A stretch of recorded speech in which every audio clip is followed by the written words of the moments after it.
是家狗，高雄有名是家狗，台南国都车探路，迎风叫做无镜头。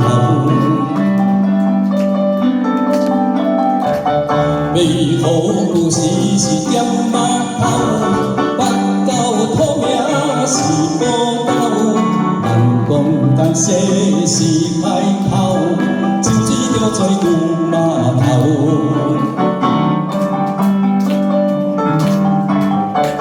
新店以前是驿站，嘉义有名是做路山，用电叫做放马餐，阿公店是叫做公山。登山探钱上解赞，鹿港一个是名山，外头好食是文旦，南港古都是台湾。各位爸爸妈妈们，你们大概听过吗？听过的请举手。好，那小朋友当时是负30岁以上。